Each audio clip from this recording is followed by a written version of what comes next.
Ladies and gentlemen, welcome to another edition of the Let's Talk Thursdays podcast. My name is BrendenPlayz, and this, of course, is the show where we talk all the latest in the world of wrestling, a bit of gaming, a bit of sport, and, well, whatever comes to my mind. And we have a bit of a discussion about it with nobody but myself. So I'm talking to myself into the microphone, and hopefully you are listening. This week on the show, we have TNA on the mind. I've got to say, that's something I have not said in a long time. TNA, or what is it now? AWE? Whatever the fuck they're called now. Impact Wrestling. They're on my mind because they are going downhill quickly. So they're on my mind for the wrong reason. We're going to chat about all the latest in terms of TNA losing all their talent and what this means, in my opinion, of where they're going in the future. I think I'm even going to debut a new segment on the show this week. We're going to call it the Fast Five. I'm going to talk about 5 topics that are on my mind, and we're going to talk about them quickly. You know me, I like to ramble, so we might spend 2 minutes on each topic. We'll see how that goes and how long that will last. I'm sure I probably will go overboard, but the Fast Five, so that'll be coming up later on. And of course, we'll chat about Raw. Not much to say about Raw this week. It sucked. SmackDown, though. Jeez, wasn't SmackDown good? And and we'll answer some of your questions as well that you've been sending in. And of course, if you want to leave a question for next week's show, it'll be our Fast Lane post show. So we will talk about Fast Lane as well. Actually, forgot about Fast Lane. I kind of organised getting ready for the show, and I forgot the Fast Lane was even on. So that's not a good sign. But yeah, so if you want to leave a question, make sure you do so. Probably, most likely, you'll be talking about Fast Lane, so you might want to save your question until after Fast Lane. But of course, you can do so by leaving a comment in the YouTube comments section of this video, or over on our Facebook page. BrendenPlayz is the name, or on the website on BrendenPlayz.com/forums, and finding the LTT podcast thread over there. And of course, a voicemail. We got some voicemails in recent times, and I haven't really got around to them, so we're going to be taking voicemails again. So if you want to leave a voicemail, you can do so by heading over to the website BrendenPlayz.com, and there's a voicemail button on the right hand side of the page. It's the big green button, as always, so you can click on that. So make sure you do that and send me in a voicemail and have your voice heard on the show. Alrighty, so this week, and more in particular the last couple days, I have gone back and I've kind of decided I want to go back on the WWE Network and I want to watch a particular year of wrestling. I don't know if I'll get through the whole year. I highly doubt it. But I want to go back and I want to watch Raw and SmackDown and the pay-per-views for a particular year. Now, I chose 2005. And you're probably thinking, Brendan, why didn't you go 2000 or 2001 or 98, 99 during the best years ever? Yeah, I could have went there. I went with 2005 because if you know me, I started watching wrestling in 2005. About October 2005 is when I started watching wrestling. So I didn't really watch. I watched bits and pieces of the pay-per-views that happened in 2005. So I decided, you know what? I'm going to go back to the time where I first started getting wrestling. All the characters I first became familiar with when I first started. And I'm going to go back. And I got to say, the start of 2005 on Raw, my God, has it been great. I mean, matches like Randy Orton versus Batista, Chris Benoit versus Batista, Chris Jericho versus Chris Benoit, Triple H versus Randy Orton, the Elimination Chamber, New Year's Revolution. It's been a real treat. So I encourage you guys, go back. If you're not happy with current WWE, and you're not happy with wrestling, and you haven't gone back and watched all the Raws and SmackDowns over the years, I encourage you, go back, pick a year that you liked, or a year that you think you may like, and check it out and watch it. Because I've watched, maybe 4 or 5 SmackDowns and 4 or 5 episodes of Raw and SmackDown, and I'm really enjoying it. I'm going to be watching more after the show. And speaking of doing the show, after the show, I am very busy because this weekend I'll be going to my girlfriend's place. I promised her that I would go and visit her. So whenever I go away, I have to get videos done for when I'm away. And you're probably thinking, Brendan, it's not that easy to get a video. Like, it's pretty easy getting a video done. Like, surely you can get 4 or 5 done, bang them out. Only half-an-hour videos, easy. I wish it was. Sometimes videos can take me 2, 3, 4 hours to get done. It's a real pain. So trying to get all these videos done, because remember, I have to do a video, for today, and then I have to do another one for the next 4 or 5, 6 days that I'm going to be away. So it's quite a lot of videos that I'm going to have to get done. So it's been a busy day. I've been recording, gameplay to get done. I've been editing. I've got a few of them about ready to go to commentate over and finish up. So I'm getting there. I promised myself that I want to get every day. I want to get a video done. So I think I'm going to be away for 4 nights. So I want to get a video done for all 4 days that I'm away. Normally, I never do it. Normally, I get 1 or 2 done, and I'm like, all right, that'll do. But no, this time I'm determined. I want to get videos done for you guys because Extreme Rules is coming up. It won't be this weekend, but I'm scheduling it to be next weekend. Extreme Rules, and I think it's going to be great. So I've recorded majority of the pay-per-view already. I've actually gone really far ahead and recorded a lot of stuff on Universe Mode quite in advance, which is very rare. So that's really good that I've been able to do that. Very happy that I've been able to do that. So that's that. We've nearly finished GM mode as well. I think there's 2 episodes, one Raw and then Wrestlemania, and GM mode is done. So we're going to get that done over the course of the next week. I think I might do a GM mode over the weekend for you guys, and then probably Wrestlemania I'll get done maybe next Wednesday or Thursday or Friday when I'm back. So that's that. And then after I finish GM mode, I'm going to go and start doing Here Comes the Pain. Now, I'm not sure who I want to go with, which character I want to choose. I'm kind of leaning towards Scott Steiner. You're probably thinking, why the fuck Scott Steiner? I like Scott. I like Scott Steiner. I've been playing a lot of, been watching a lot of WCW. I've kind of been familiarizing myself with a lot of WCW, and Scotty Steiner was awesome. So I'm really kind of tempted to do that. And plus, I think it might be a character, a wrestler that no one has really done that much. I don't know, because I could go with Goldberg or Brock Lesnar or, whatever. Originally, I was going to do Randy Orton, but I'm thinking, maybe I should do someone a little different. I don't want to do, someone who is crap. I don't know, whoever sucks. Maybe the Hurricane or someone like that. I don't know. Can't remember who would be really shitty on that game. I haven't actually played much of it. But I don't want to do someone who really sucks. I want to do someone who's good, but maybe has gotten looked over when other people doing the series. Because I know a lot of people have done Here Comes the Pain series, and trust me, I know that. And I'm okay with that. Absolutely okay with that. But that's what people voted. That's what people wanted me to do, so we're going to do that. So I'm thinking Scott Steiner. Let me know if you're happy with Scotty Steiner. I might even do a poll on the website. I was thinking that, but at the same time, what, if I did a poll and, no one's going to pick who I want, the people that I'd be interested in. I mean, maybe I should have 3 or 4 options of these guys. If it's one of them, I'd be happy, but I don't know. Maybe Eddie Guerrero. I've kind of been watching a bit of Eddie Guerrero lately as well. Because obviously, like I said before, watching 2005 SmackDown, we had Eddie Guerrero and Rey Mysterio. This is around the time when Eddie Guerrero and Rey Mysterio were getting their feud, when Rey Mysterio was beating him week after week after week. So this is what's happening right now when I'm watching SmackDown. So maybe Eddie Guerrero could be an option too. But I'll keep you guys posted on it. So we'll decide that in the next week. And I keep saying the Slammy Wars I'm going to get done, but I have not even started it. I have started it. I've done a lot of the annoying things, but it's a bit of a big project, and I'm just I've got all these other videos I've got to get done first since I'm going to be away, so it's kind of just been pushed to the side a little bit. And I don't think it really matters that much if it is delayed. It might come out after Extreme Rules. It should have came out after Payback, I know. But I just kind of got sidetracked and just forgot about it. I actually legitimately forgot about it. And then when I remembered to do it, all this other stuff came up that I needed to get done. So, yeah, I've kind of been really slack with it. I have, and I do apologize.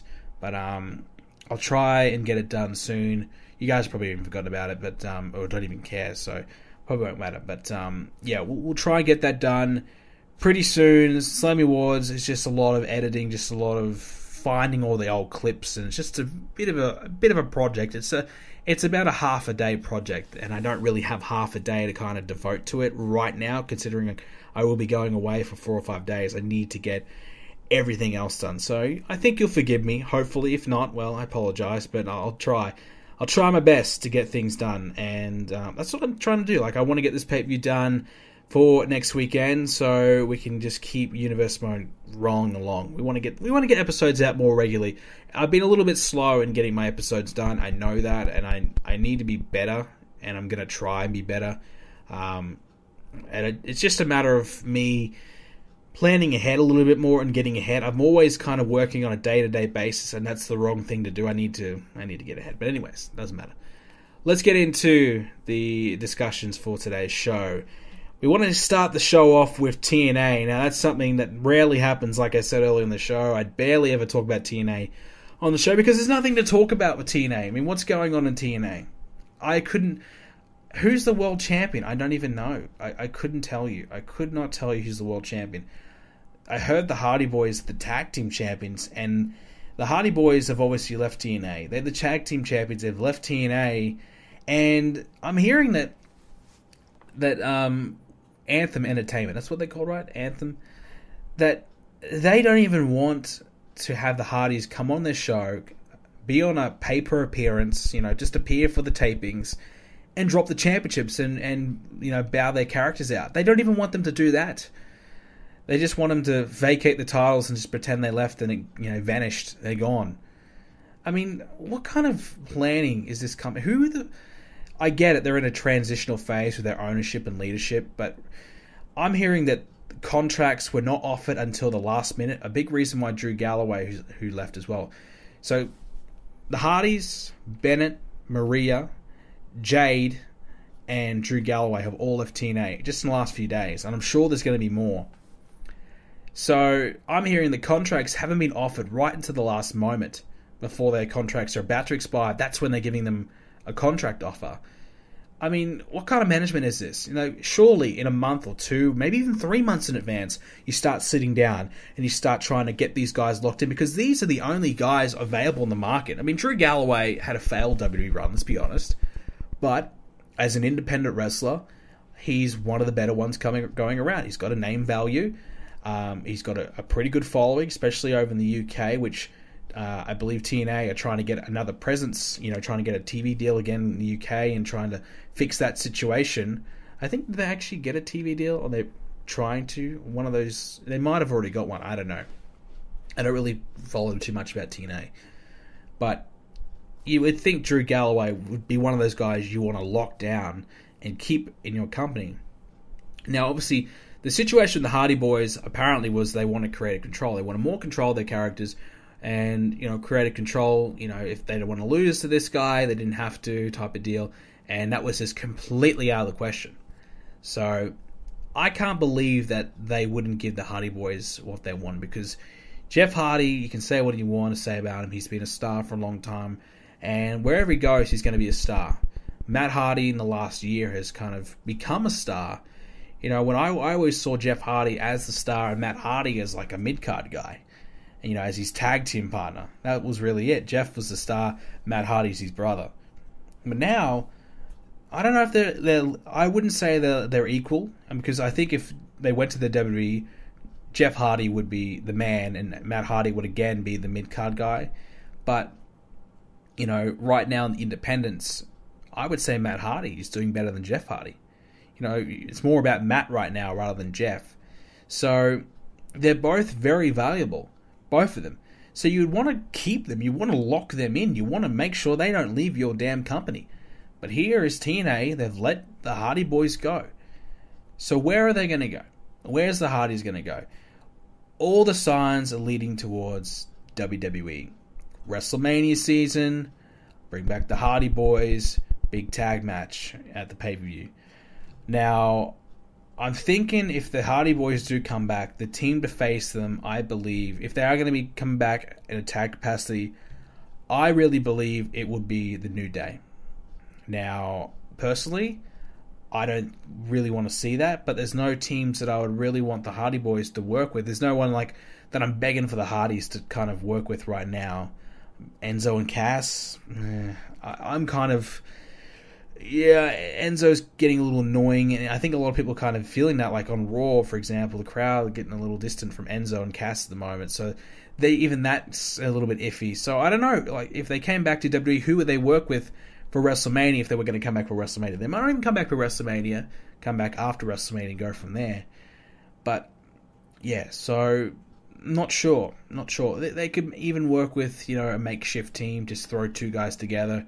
It would have been great for the Wyatt family, I think, to verse the Hardy Boyz. I think that would have been great, but obviously they're really involved in the world title picture. So that's not going to happen. Maybe down the line. So if they don't come to WWE, that's where I don't see them coming back as singles. I see them coming back similar to the Dudley Boys and being a tag team. Now, maybe they may, see some value in them splitting apart after a while and going the separate ways as a singles. But I believe WWE see the value in them together as the Hardy Boys. And I don't think they're going to be the Hardy Boys gimmick. And I don't think they're going to be the new Matt Hardy, Brother Nero gimmick, whatever the hell. Which, by the way, I'm indifferent on. I see it for what it is. It's a goofy, don't take it serious type of gimmick. It's okay. It's not something that I'm going out of my way to tune in on. I checked out the first, whatever it was, the deletion show, whatever the hell.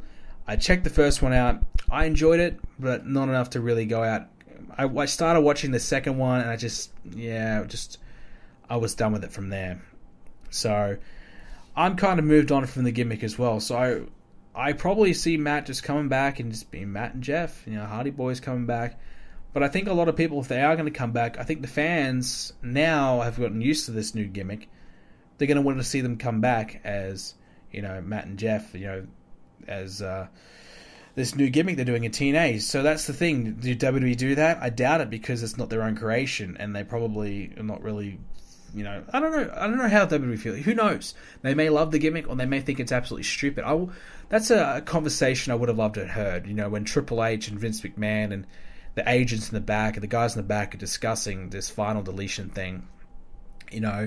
I would have loved to have seen and loved to have heard what their reaction was. Did they love it? Did they hate it? I reckon some of the boys and some of the wrestlers probably would have liked it. But I could see Vince McMahon going, "This is stupid," or Triple H, shitting all over it.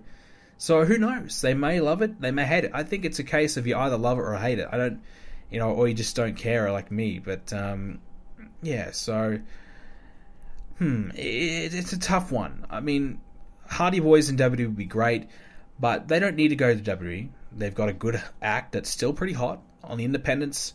I'm hearing they earn thousands of dollars per appearance when they go on the indies. So they could go to the indies, they could go to Ring of Honor and have a short period of time there. People even throwing out Japan. I don't think they would be interested in Japan. I think they're kind of, happy where they are in America. Maybe they'd go to Japan for a couple of appearances, the odd match or there. But I don't think they would go over there permanently, for a year, for a run. This is how I see it. And it's a later stage of their careers as well. I think you go to Japan, probably when you're still in your prime. Not really so much in the later stage of your career. Some people do, but I think when you've got a family, obviously Matt's got the kid, he's got the wife, he probably not inclined to really go over there. But who knows? Could change. So maybe Ring of Honor might be their permanent destination, their regular destination, whilst they're doing other shows as well, if they do stay the independent route. But look, at the end of the day, Hardy Boys coming to WWE would be great. I've never really been a major fan. I think Jeff Hardy is great, but I've never been, a massive... They're not in my top 10, top 20. Like, I would never tune in to watch the Hardy Boys type of deal. But would they be a good addition to the show? Absolutely. Absolutely. Could they come back, get inducted to the Hall of Fame? I don't think so. I think Hall of Fame would be 10 years down the line. But then again, Beth Phoenix, we're going to talk about later on with Beth Phoenix and my opinion on that. But I don't think they would come back for a Hall of Fame. They're still just turning 40, so they're still got another 2, 3, 4 years left in the tank, despite them been wrestling for a long time. Didn't they start when they were 16, 17, really super young? At least Jeff was. So, they've been doing it for a long time. So that's another thing. How's their body holding up? What's Jeff Hardy's condition? Has he gotten fully clean? How is he physically? Those are the types of things that WWE will be looking at as well. And it's a reason why Kurt Angle hasn't wrestled, or may not wrestle, because of his physical condition. Well, you'd have to wonder how the Hardy Boys are physically right now. So, we'll see. But at the end of it, look, I'd hope to see them come back, but we'll have to wait and see. Big rumors, though, they're saying that they will. So, I think that'd be nice. A surprise at WrestleMania, surprise appearance, I think would be cool. But we'll have to wait and see. As for the others, Maria and Mike Bennett. Maria, I always liked. I mean, she's a very good-looking woman. the gimmick that she played, like the ditzy, diva back in the day, was kind of funny. I mean, it would never work now, so I don't know if they'd be interested in bringing it back. Apparently, there might be some heat with the Bella twins or whatever. They blocked her return years ago. I don't know if it's even true, but that was the big rumor. So, WWE, I doubt it. Look, Mike Bennett, I don't see money in him. Could he go to NXT? Possibly.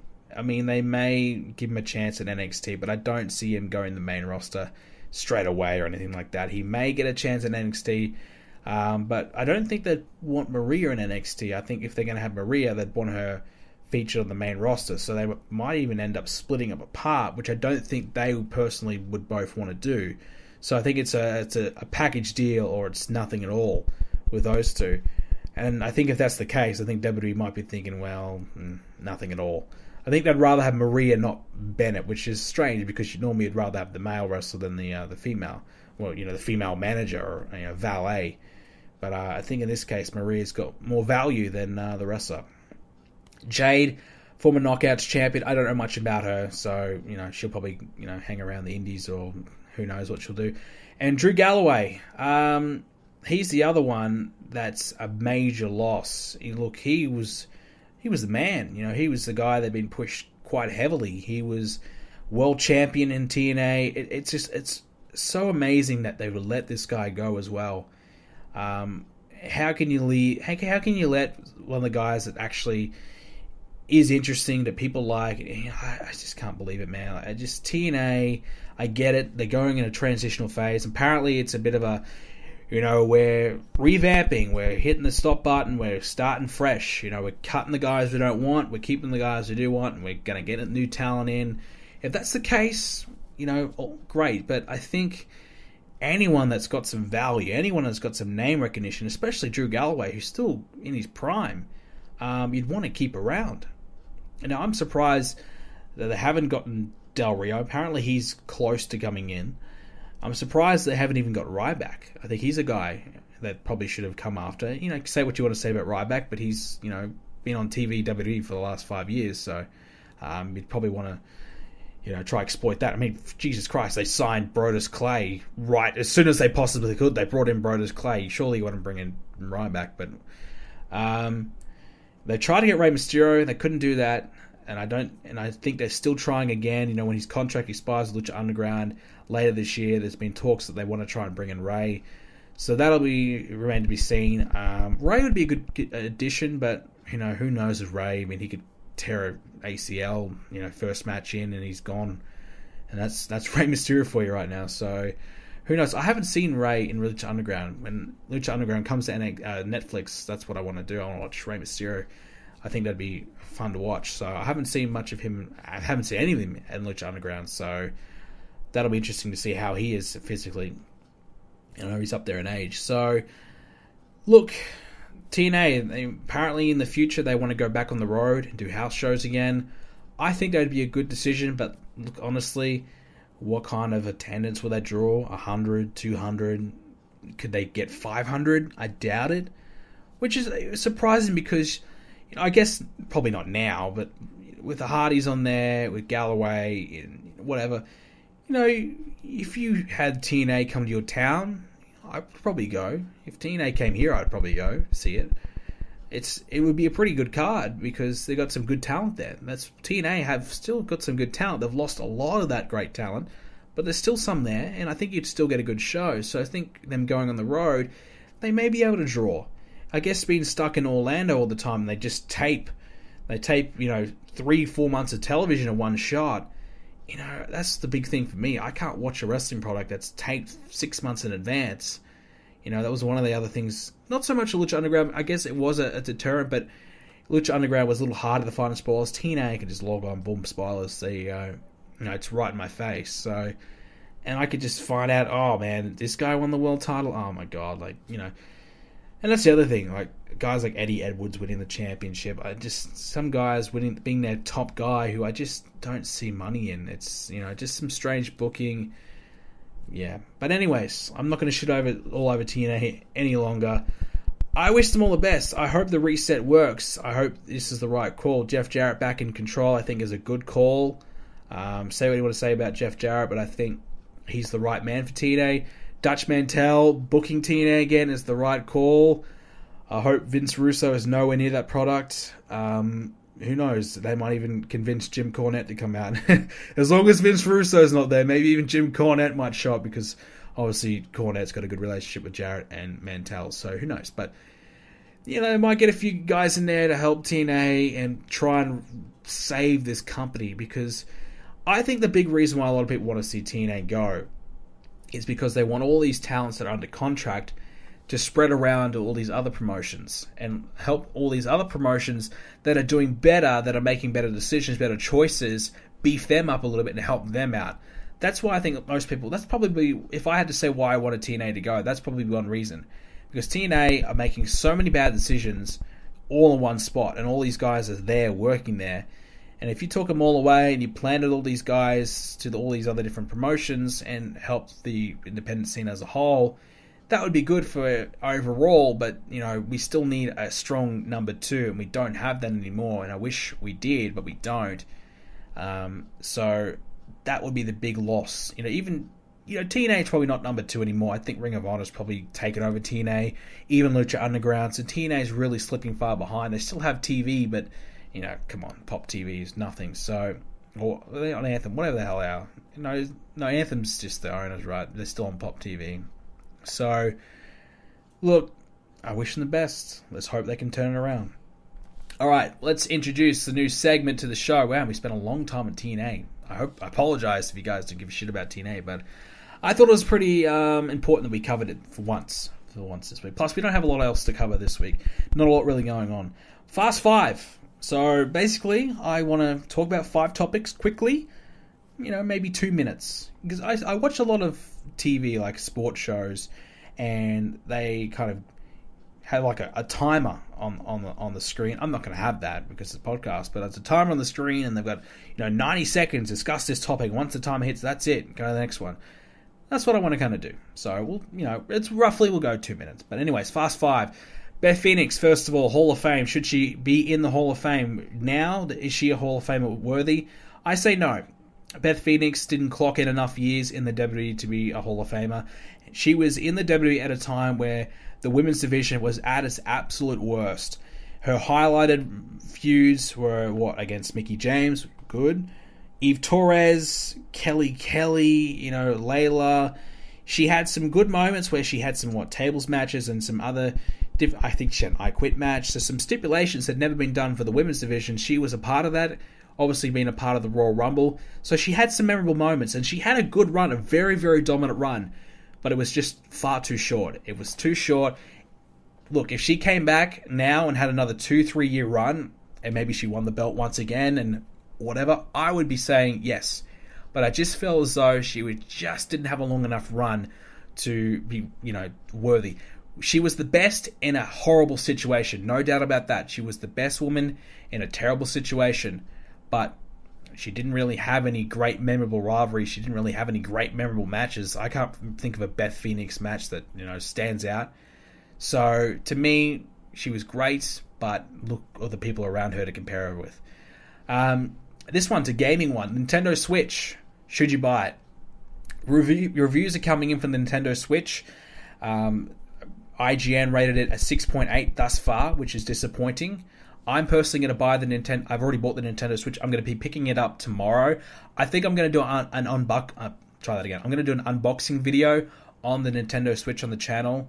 I think I should probably buy Zelda. I read the review today on IGN today as well. Zelda, 10 out of 10. Apparently it's an amazing game, one of the great games that Nintendo's ever made. So I'm kind of thinking, oh shit, maybe I need to buy Zelda. I was never going to buy it. So one very strong launch game, but there's not much else until Mario Kart's coming out late April. So Nintendo Switch, should you buy it? Maybe in 6 months to a year's time, I would probably be suggesting it. Jack Swagger released from WWE. He's gone. WWE got rid of him. He wanted a release. He's been given it. Is that a loss to WWE? Did Jack Swagger get the push, the chance that he deserved? Look, Jack Swagger leaving WWE, no one's even going to notice. No one's going to give a shit. He hasn't done anything in years. Since the Zeb Coulter thing went down, he hasn't done anything. But Swagger had a good look, good size about him. Can't cut a promo to save himself. In the ring, not bad. Tried to be a Kurt Angle wannabe. That was never going to work. But just didn't have it. Just didn't have it. I mean, he's a guy that TNA should pick up. He could be something for TNA for sure. But just didn't have it. Now he hasn't got Zeb. He's got nothing. He's just... No. He went to SmackDown. Oh my God, Jack Swagger's here. Holy shit. This is amazing. He's a big push. And it lasted, 2 weeks? And he lost to Baron Corbin. Done. Haven't seen him since. Apparently it was a contractual issue. He wanted more money or whatever. That's why he's gone. I mean, look, fair enough. They probably lowballed him, said, we don't really want this guy. If we, we'll give him, $100K a year. We'll see. If he takes it, he takes it. If not, see you later. And he didn't want it, so he's gone. So I don't think it's much of a loss. He had plenty of chances. They gave him the world title, for God's sake. He did nothing with it. I think he got over-pushed, if anything. Shaq versus The Big Show is... If it doesn't happen, is that a loss? No, not really. It's not really a loss. It would have been the celebrity kind of goofy match for WrestleMania, which I'm not against. I think I would have liked to seen Shaq in the ring, to be honest. I like Shaq. I think he's funny. I think he's entertaining. So I think it is a bit of a loss if you're that inclined. But I think most wrestling fans would have probably shitted all over it. I think it would have been received pretty negatively by the fans at WrestleMania. So if we can allocate that 10 minutes to AJ Styles versus whoever, or Cesaro versus whoever instead, or get more of a better match, between Owens and Jericho, whatever. If we can allocate those extra 10 minutes to someone who probably deserves it, sure. So Big Show got in shape for no reason. I feel for Big Show. He's been training hard. He got that six-pack for nothing. And Finn Balor, should he return before WrestleMania? A lot of rumors going around that he might be showing up pretty soon. I say no. I think unless you're going to do Kevin Owens versus Finn Balor for WrestleMania, which I don't think they should do. I think everyone would rather see Jericho get his revenge, or get a chance at revenge against Kevin Owens at WrestleMania, than Finn Balor versus Kevin Owens. I think Finn Balor and Kevin Owens would be great for after WrestleMania, if Kevin Owens is still champion, as we discussed on the show. So Balor, stay home, come back after WrestleMania. And that's the Fast Five.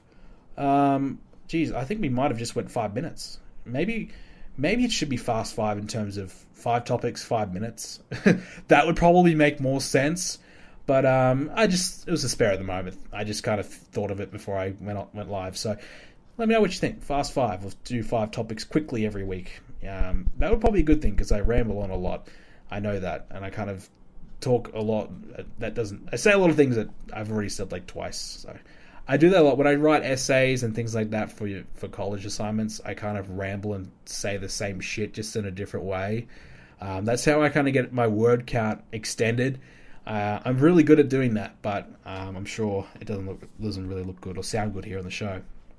All right, moving on to Monday Night Raw this week. I thought Raw was... what was there really to say about it? I mean, the positive thing is, I think what they're doing so far with Samoa Joe is really looking good.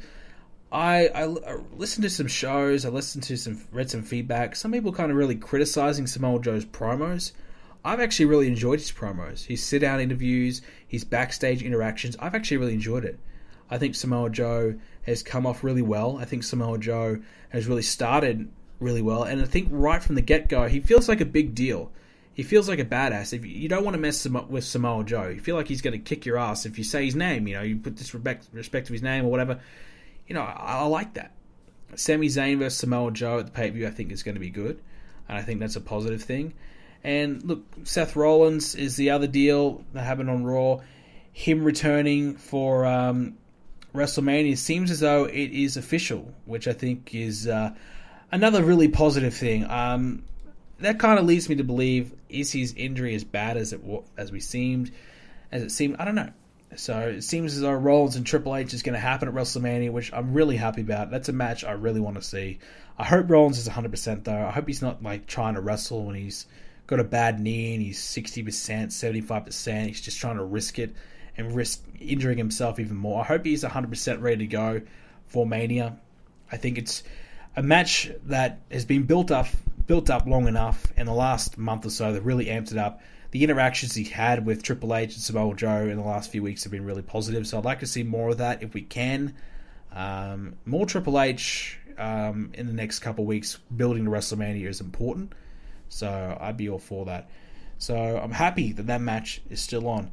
And I guess we'll talk about the upcoming Fast Lane PPV that Raw will be doing, and we'll talk about the card and my predictions for the show.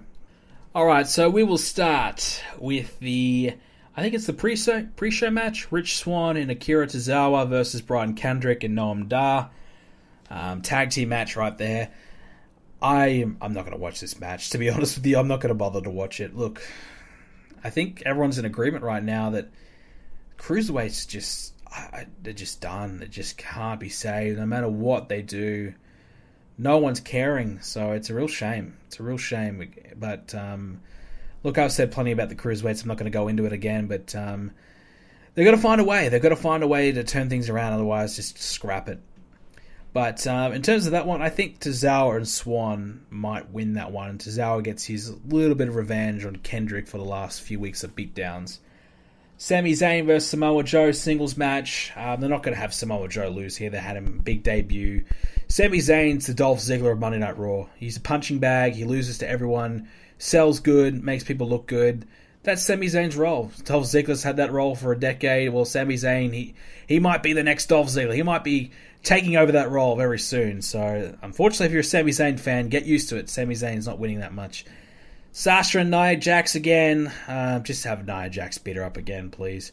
Sasha Banks needs to turn heel. I think this whole deal with Bayley and Sasha, it has to lead to a heel turn, surely. Bayley being champion, and I'm going to segue to the next one, Bayley versus Charlotte. Bayley being champion, I really don't like it. I've really turned off Bayley. I just can't stand her promos. A cringy promo. The segment she did on Raw today, early this week, until Charlotte came out and just saved the damn thing. Oh my god, I just can't do it. Charlotte is so far ahead of her, it's not even close. So Charlotte, say what you want to say about her. Should she be champion? Probably. I think she should never have lost the belt. Now she has to win it back to keep her undefeated streak alive. Surely Charlotte wins it back. I don't know, why have Bayley win it in the first place to have Charlotte win back? Do they legitimately want Charlotte to be a 16-time women's champion? I really believe they do. If she wins it back, she'll be a 5-time women's champion and within, a year and a half? That's ridiculous. Ridiculous. And she's probably gone back and forth the most, in the last 6 months. And that's ridiculous.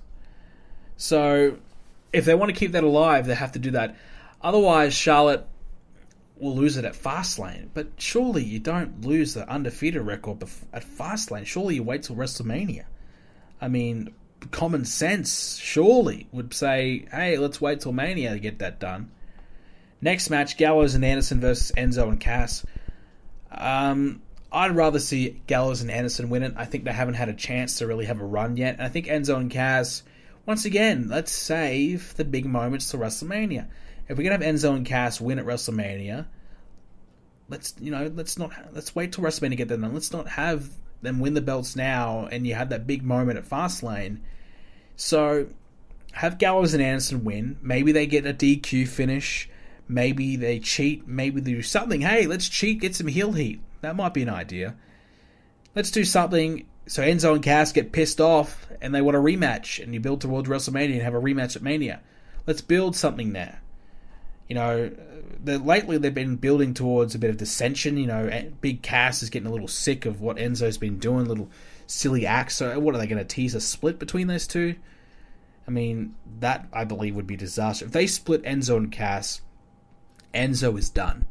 Enzo will be, he's too small. He's too small to do anything. So he's going to be that small guy that gets the shit bit out of it. But he already is.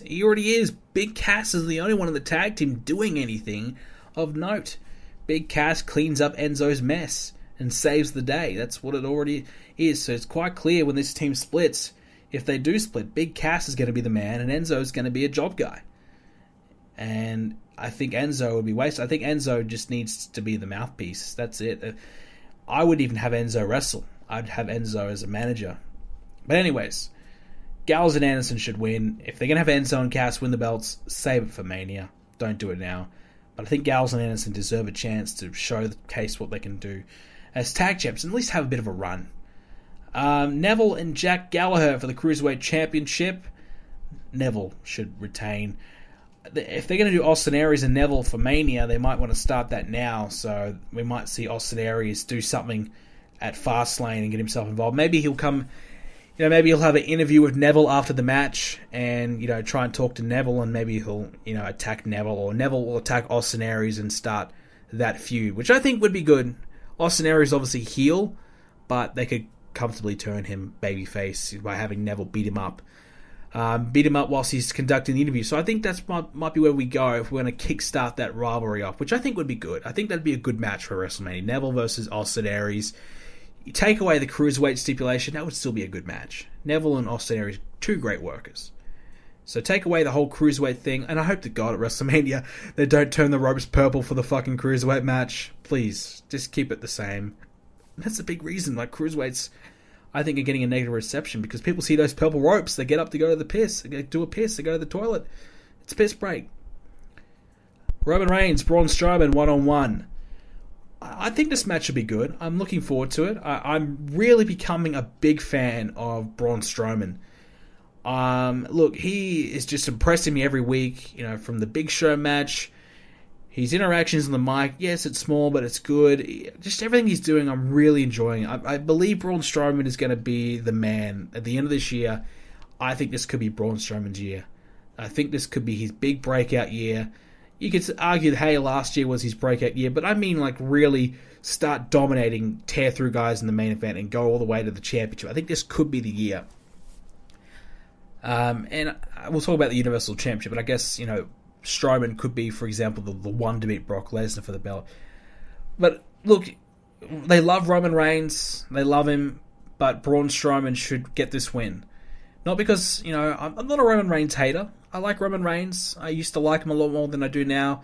I think he's alright. He's not one of my favorites. He's just alright. He's just another guy on the show that I'm indifferent about. I don't hate him. I don't necessarily like him a lot. It's a little bit like John Cena. I'm actually starting to like Cena more and more. But, his SmackDown promo this week was awful. But other than that, I'm starting to like Cena a little bit more, but I'm not a hater anymore. I used to, really hate John Cena. He'd come out, I'd be like, oh, for fuck's sake. But now I'm not hating him, but I'm not necessarily a big fan. So it's quite similar to Roman Reigns, and that's, I guess the comparisons are, right there. So Braun Strowman should win because Braun Strowman's tearing through everyone. If he gets beat by Roman Reigns, well, hey, all of a sudden Braun Strowman's momentum has stopped big time, and Roman Reigns beating Braun Strowman, what does that really do for Roman Reigns? Nothing. Just gets him more boos, if anything. So Braun Strowman should make an example out of Roman Reigns. A tough match, 15-minute match, but at the end of it, Braun Strowman beats up Roman Reigns, gets that win. I don't know what he does at WrestleMania.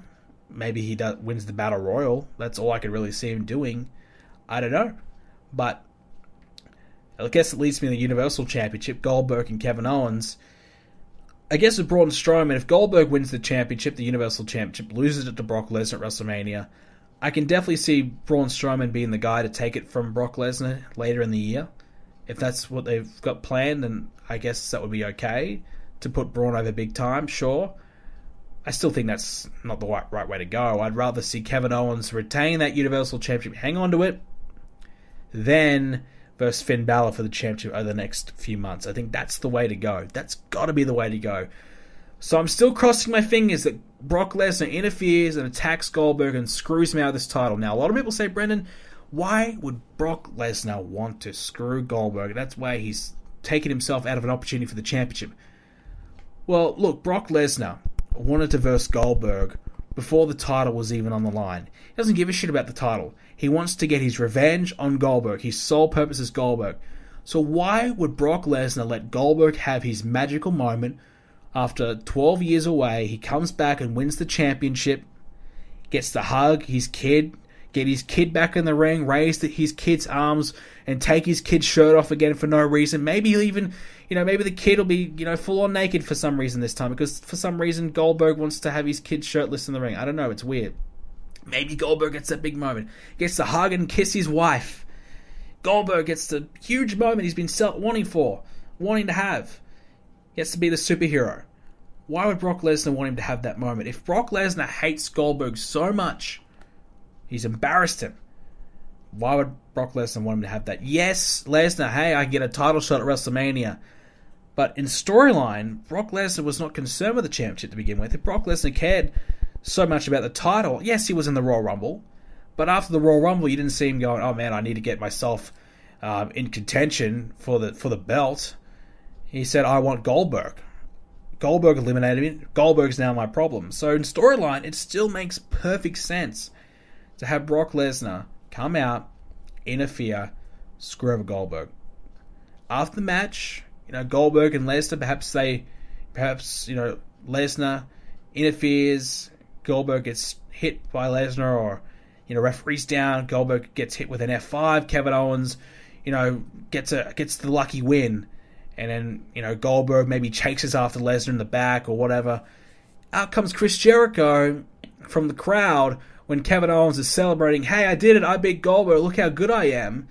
Out comes Chris Jericho from the crowd, hits the code breaker on Kevin Owens, and poses with the championship standing above Kevin Owens.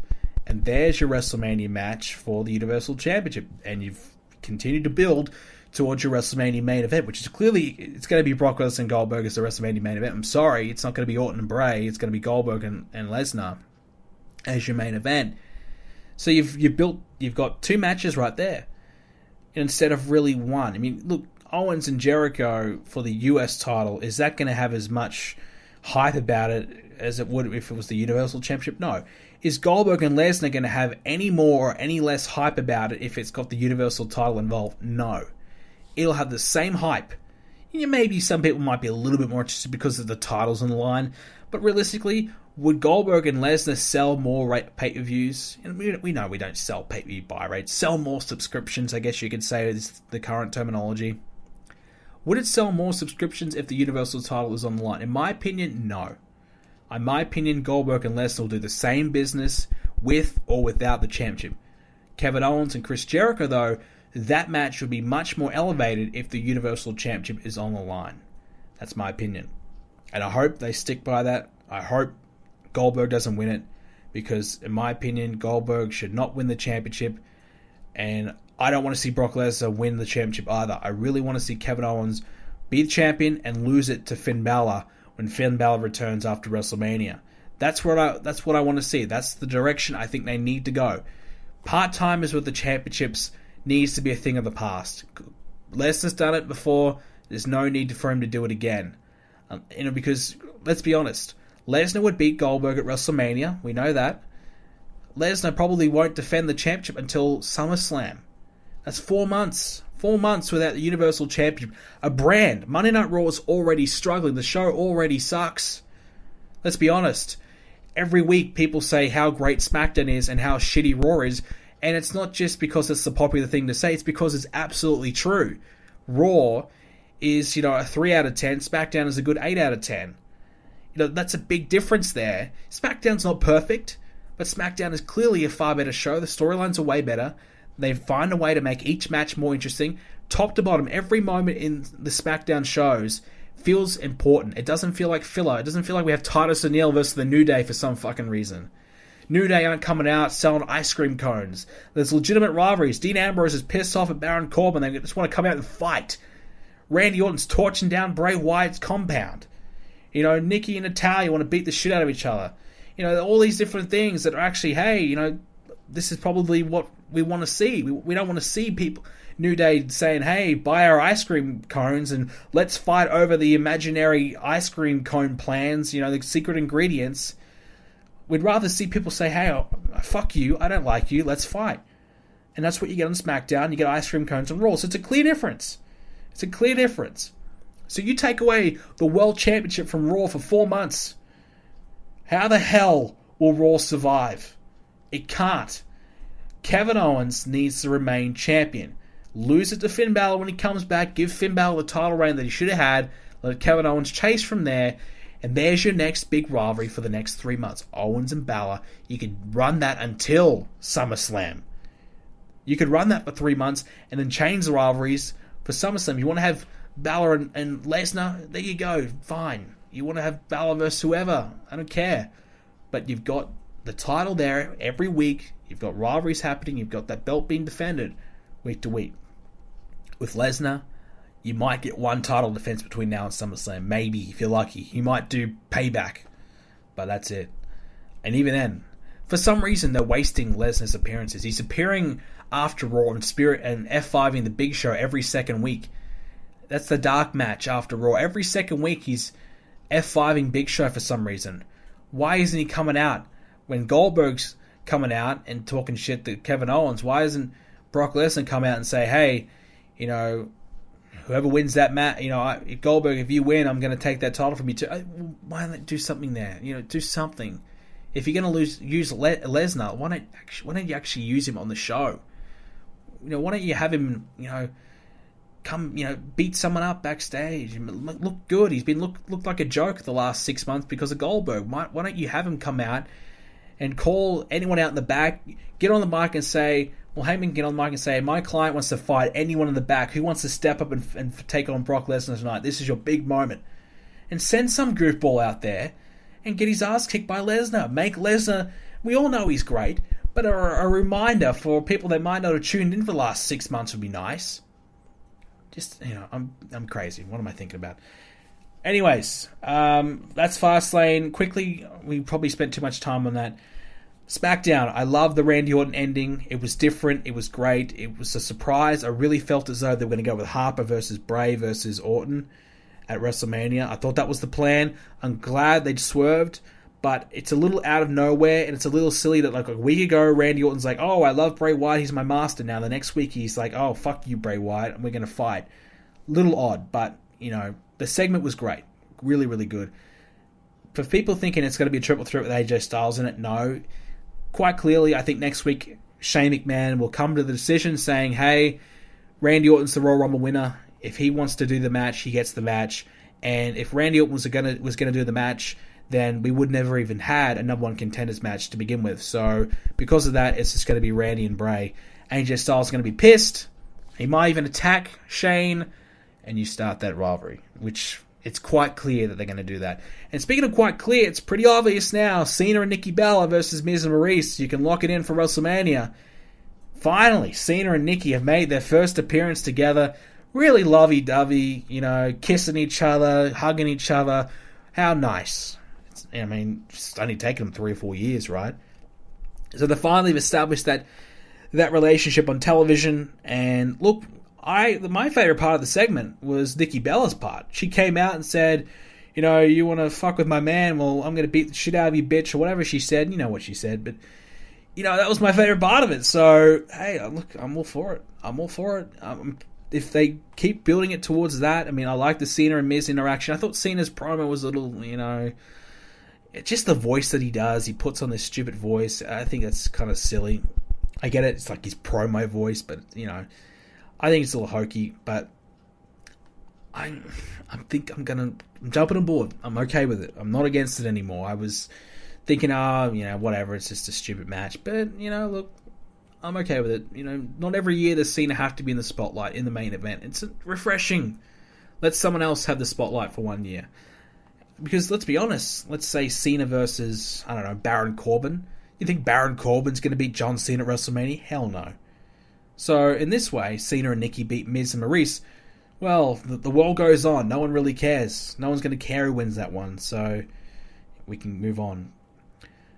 The other thing I wanted to mention, the last thing I wanted to mention for SmackDown, is I was a little surprised they had a couple of stipulations on the show. For example, 2 out of 3 falls in a chairs match. So, another reason why SmackDown, a little bit more interesting, they're just spicing it up a little bit.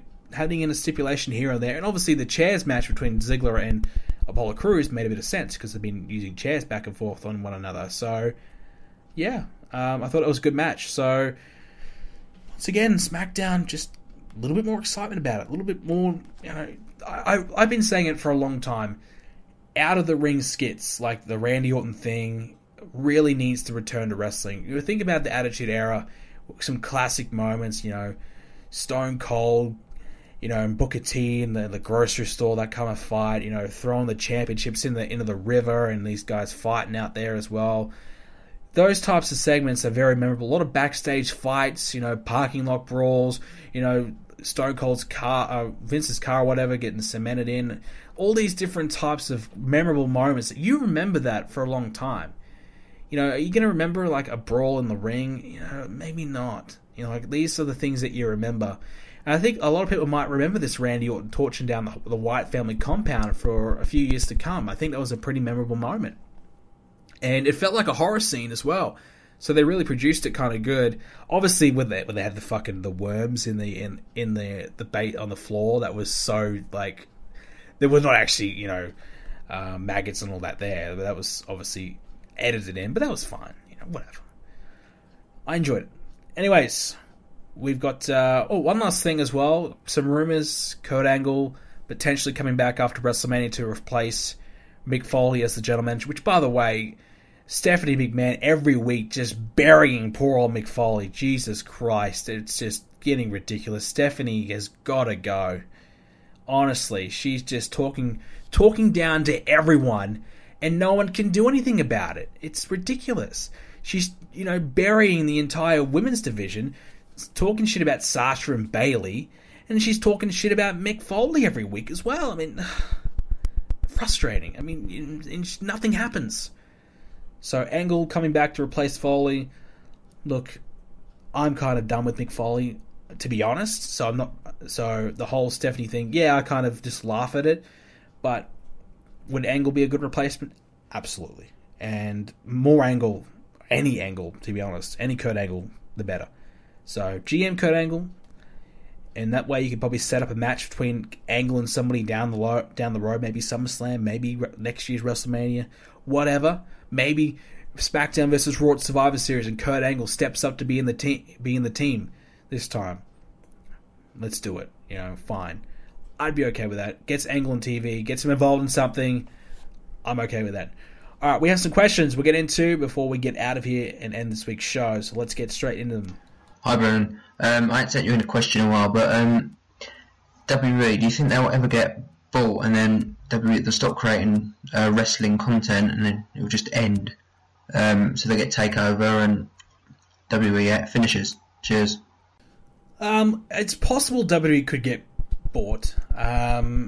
There's been even some rumors and rumblings over the last few years that WWE could be up for sale, but I think it's very unlikely that they will sell. I mean, there may be someone who might take in and get a good portion of the company, but I think the McMahons will always have a majority. So I just can't see it. I mean, they do wrestling. That's all they know. And look, they've got Stephanie and Shane, that next generation there, and then their kids and whatever. I just feel like it's going to be a McMahon thing forever. And if it did get bought, and would they just stop it? No. Why would you? Would you stop a profitable company right there? Like, I don't know how much WWE makes a year. I think, was it 20 million profit a year or something like that? Let's say it is. Would you buy a company that makes $20 million profit a year and just say, all right, we bought it, that's it? You buy a company to make more money out of it, to get money out of it. It's like UFC. Do you think they're going to buy UFC and say, all right, that's it, UFC's done? Not a chance. They're going to buy UFC, make the changes to try and make it more profitable. And if someone did buy WWE, that's what they would do. This one's from Robert Huxtable. Do you think The Undertaker is going to wrestle at WrestleMania this year, or do you think he should take this year off to get back in shape? I think if he's going to... We'll find out at Fastlane. If he's going to wrestle, he'll make an appearance at Fastlane. He'll probably attack Roman Reigns or whoever he's going to face. He'll do something at Fastlane. So, I haven't heard much. No one really knows. It's up in the air. No one really knows if Undertaker's going to be there or not. He didn't look good at the Rumble. So, I could say, yeah, take a year off. But if he takes a year off, he might be done for good. He might not be able to take a year off. You got to try and remain somewhat active. I guess, if he takes a year off and tries to rest up, look, Undertaker's really old. Could he take a year off and come back, for one more big run? I don't know. I don't even know if he's got it in to wrestle it all ever again. Who knows? Thomas Speller, do you think more casual wrestling fans are watching WWE at this time of the year? What can WWE do to keep them around after WrestleMania? Yeah, there would be. I don't think there's much of a rating spike, though. For a road to WrestleMania, the show, especially Raw, has not been great. So if I'm tuning in to watch Raw right now, I'm tuning out because it sucks. So they're not doing anything right. Look, the best way to do it is just... People are going to get WrestleMania. If they're going to watch wrestling any time of the year, it'll be WrestleMania. To get them to keep watching, it's not necessarily what you do on Raw and SmackDown, it's what you do at WrestleMania. If you have a strong WrestleMania and you create enticing storylines coming in and out of WrestleMania, you do something big to get people to tune in the next night, that's what you got to do. And then you've got them hooked for Raw the night after WrestleMania, you've got to have something big happen again there. Build some new storylines, and that way you can try and get them enticed in these storylines. You've got to create, entertaining and creative storylines. And, be a bit more serious about it. The product, to me, especially Raw, I get it, you want spice a bit of comedy in there, but I just think, what were they doing? Samoa Joe, for example, is good, but more about it, people not being afraid to fight, not backing down, just making the wrestlers seem more serious and badass, I think would be a start. That's personally what I would like to see. Anyways, that's a long question, and we don't have a lot of time to kind of really go into. Alfonso Romero, how would the state of NXT be once Bobby Roode, Nakamura, Asuka, DIY, The Revival, etc. come up to the main roster? Is there any superstars that can actually fill the shoes of being top stars, or will NXT flop? There's always going to be someone to come in. The next big thing could be in NXT right now, and we just don't know it. WWE are relying on independent talent to come in and kind of keep NXT hot and popular. And most of the guys that are on top right now are either TNA or independent guys, not much of their own homegrown NXT talent.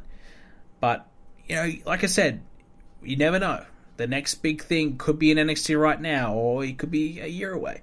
But absolutely, when they lose those guys you mentioned, plus many, many more, there's not that many more to be honest, but they lose a couple more, definitely NXT is going to really struggle. I think NXT's taken a major hit already. It's the quality of the show from week to week is already significantly lower. But the thing is, NXT is developmental.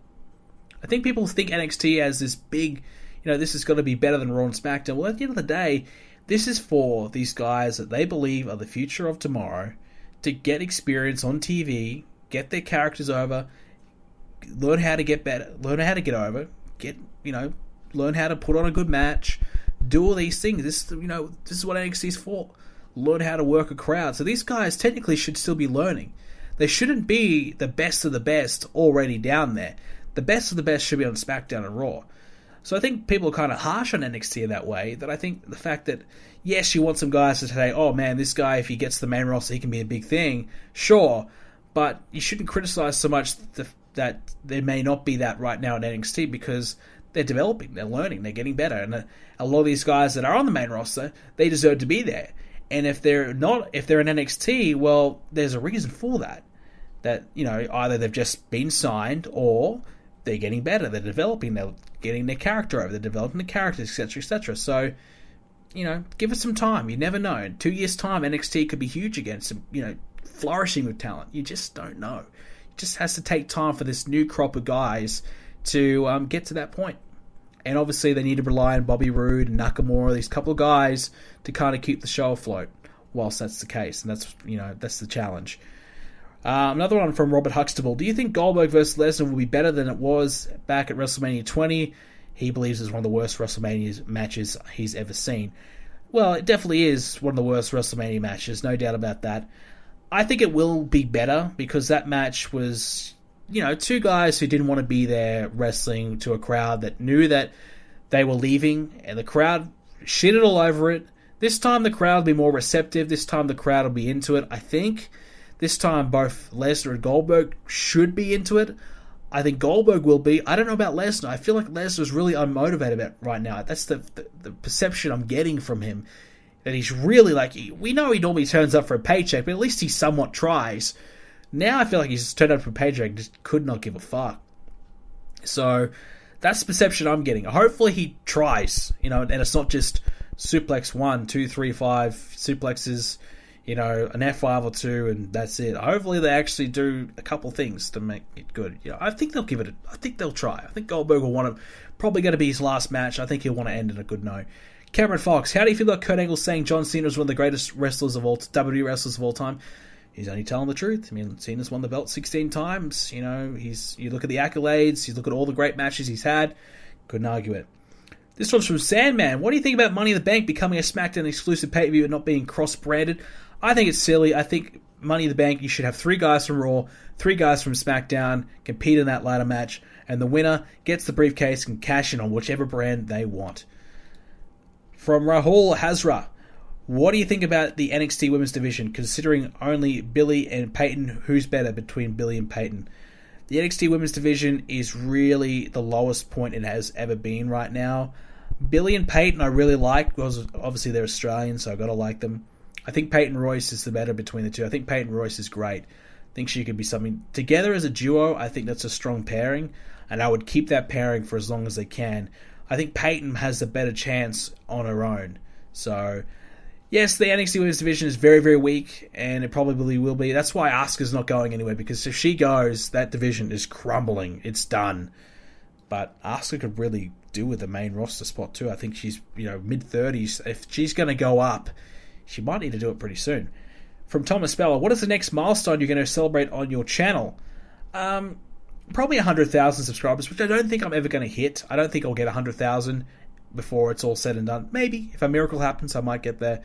But that's really the next milestone that I care about. Maybe 75k. That would be kind of cool. But I don't really care that much about 75k. It doesn't mean that much to me. The next thing that means the most to me is 100,000. That's what I want. That's the one goal I've always wanted since I realized that I was going to get, maybe 5,000 subscribers. When I was at 5,000, I'm like, you know what? Maybe I could make it on YouTube. I thought, you know what? The best thing that I would ever love, I would want so much for the world, would be 100,000. So that would be the one milestone that I care the most about. From Happy Harry Hardon, do you think Kevin Dunn and the production are overdoing it with the shots of members in the crowd during matches and instant replays? Yes. They don't add any value. Most of the time, they're getting people not even reacting, or, it's silly. It's silly. I get it. A lot of television production, live TV productions, sporting and whatever, they do it, which is fine, but WWE does it overboard. They do it like twice a match, and they do it on crap. Just kind of... And I don't think you should single out one person. I think you maybe should single out a group of people and see them reacting. Like, just zooming in on one friggin' person, you don't know what they're going to do. Unless it's a plant, they've got someone planted in the crowd who's going to give them this certain reaction that they're looking for. Fair enough. But if they're not a plant, then, who knows what they could do. So, I think it's unnecessary. And the final question comes from Johnny Dixon. What is your opinion on HD remasters? Would you like to see the Switch remaster some games from GameCube, Wii U, etc.? Also, are there any games that you're hoping will get announced in the future at E3 or whatever? I think HD remasters are a very good thing. Personally, on the PlayStation 3, I got a number of HD remasters because when I was in the PS2 days, I was pretty young, and a lot of games that would interest me now did not interest me as a kid. For example, the God of War series. I love God of War. Fantastic series. But I didn't even know it existed when I was playing PS2. And what was I? PS2, was it from 01 to 07 or whatever? I was 6 years old to 13 or whatever. 12, 13. So I was pretty young, so a game like that wouldn't interest me as much. Whereas now I'm older, I look at God of War and think, man, this game's great, and I would love to play it. And they put it on the PS3. They give it trophies, which I love trophy collecting, trophy hunting. So I think it's a great thing. I think from PS3 to PS4, for example, a game that's not very popular, just remastering for the sake of it and throwing it on PS4, I think is unnecessary. I think the PS4 and the Xbox One have overdone it. I think classic series from the PS3 that have, trilogies, for example, the Uncharted series, I think that deserves a remaster. The Last of Us, a huge game on the PS3, deserves a remaster. But, for example, a game coming out soon, Bulletstorm, a game that didn't really sell well. Don't get me wrong, I enjoy Bulletstorm, but Is anyone clamoring over a remaster of that? No. So games that were great, highly rated, classic series that people that may not have got a PS3 but now own a PS4 should and need to play, definitely remaster them. But, just random games that, whatever, no, we don't need to do that. Which is why I think the Xbox have done the right thing and do the backwards compatible thing. I think that's what PlayStation needs to do, but they're never going to do that. They would rather you pay for PlayStation Now and remaster games instead. In terms of the Switch remasters, absolutely. There's a lot of Wii games and GameCube games that I'd never played that I think were great. Wii U, I never had the Wii U. I was very tempted to get it, and I would love to have the Smash Brothers game from the Wii U remastered on the Switch. I would love to be able to play that because I know there's not going to be a new Smash Brothers for another year or whatever, which is the game you mentioned. Which game do I want? I want a new Smash Brothers because I'm going to get the Switch.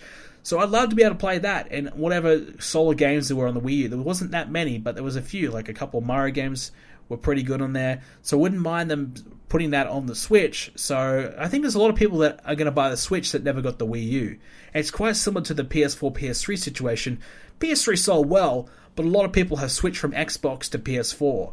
So I think a lot of people have gone, hey, I missed the Wii U, didn't care for it. Now I'm going to get the Switch. Well, I'd like to play a few of their best games on the Wii U. I think if Nintendo was smart, I would be getting all my best Wii U games and I'd be getting them on the Switch in the next 6 months as soon as possible. Give people to play, in the meantime, whilst they're creating their next big games for the Switch. Give people some remasters of games that were on the Wii U, not games that are on the Xbox and stuff right now, which is what they're doing. They're putting Skyrim and things like that on the Switch. I don't think anyone's clamoring over to play Skyrim on the Switch. I think people would rather play, Mario Galaxy or Smash Bros. Or Mario Kart or whatever, Zelda, these top games that are on the Wii U. I think people would rather see those games put on the Switch, the games that people are buying Nintendo for to play, rather than, games like Skyrim that we've already probably played, for the last 5 years. If we haven't played it by now, are we ever going to play it? Are we going to go out of the way? Are we going to get on the Switch of all consoles? Are we going to get Skyrim on the Switch? I don't think so. Anyways, that will do it for this week's edition of the Let's Talk Thursdays podcast. Gone a little bit over time, but we've been on time for the last few weeks. Plus, it was a pay-per-view preview show, so we had to go a little extra. I hope you guys enjoyed this week's edition. If you did, make sure you leave a like. Let me know your thoughts on everything I discussed today. And leave a question for next week's episode in the comments. Leave as many questions as you like. I'm trying to get through them. More questions, the better. So make sure you leave me a question. And hit that subscribe button if you haven't already to listen to more episodes in the future. Every Thursday, of course. And enjoy the upcoming Fast Lane pay-per-view. I think it could be pretty decent. I think overall, card looks okay. Couple good matches I'm looking forward to, and next weekend as well will be my pay-per-view, Extreme Rules, so keep an eye out for that, and keep an eye out for plenty of Universe Mode episodes, which by the way I have to go and get done now. Just done an hour of podcast, now I have to do another hour of Universe Mode, so I'll enjoy that. I'm going to get the Nintendo Switch tomorrow, so you might see an unboxing video from me, hopefully, and have a good week. Let me know if you get the Switch as well, let me know, and have yourselves a good week, and I will see you all next Thursday.